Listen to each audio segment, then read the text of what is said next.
ఏరియాలో నేను ఏరియల్ సర్వేలో చూశాను. ఎక్కువ నీటితో మొత్తం కూడా ముంపుకు గురైంది. ఇక్కడికి వచ్చే కొద్దికి గాలి విపరీతంగా వచ్చింది.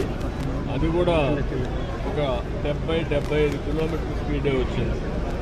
అదే కానీ ఇంకా ఎక్కువ వచ్చుంటే మన కొబ్బరి చెట్ల కలిపి ప్రమాదం వచ్చేది. ఆ పెను ప్రమాదం తప్పే పరిస్థితి వచ్చేది. అయితే అన్నీ కూడా ఎన్యూమరేట్ చేస్తాం. కొంత ఇది నష్టం జరిగింది. కోనసీమ విపత్తి కింద చూడొచ్చు అంటారు. కేంద్రం నుంచి సహకారం ఏ రకంగా? ఇప్పటికే ప్రధానమంత్రి మోడీ కూడా స్పందించారు. అందరూ స్పందించారు. మనం కూడా జాగ్రత్తలు తీసుకున్నాం. ఇక్కడ ఆస్తి నష్టం ఉంటుందో దానిపైన రిపోర్ట్ ఇస్తాం. ఆ రిపోర్ట్ ప్రకారం కౌలు రైతుల పరిస్థితి వాళ్ళు కూడా కౌలు రైతులకే వస్తుంది నష్టపరిహారం. ఆక్వారంగం మీద కూడా ఏదైతే సముద్ర తీర ప్రాంతం ఆక్వారంగం కూడా పట్టు రాకుండానే ముందే పట్టేశారు సార్. వాళ్ళకి కూడా ఇబ్బంది కలిగేటువంటి మొత్తం మీకు అన్ని విషయాలు కూడా అనలైజ్ చేసుకుంటాం.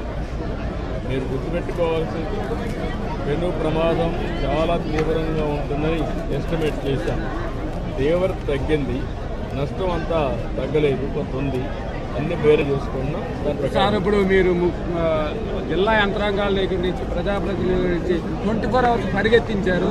క్షేత్రస్థాయిలో కూడా అదే పరిస్థితిలో ఇక్కడ పనిచేశారు. మీరు మాట్లాడారు బాధితులతో, వాళ్ళు బాధితులు ఏమంటున్నారు?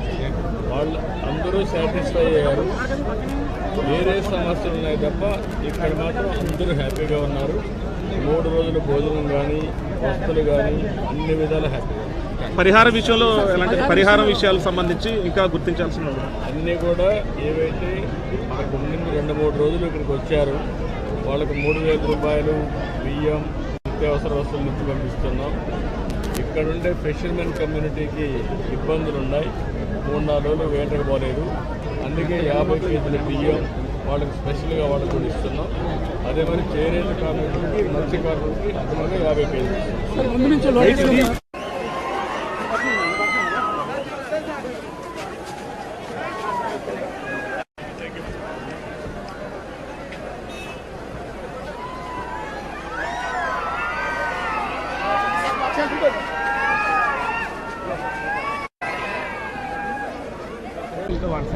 బాధితులు ఏమంటున్నారు?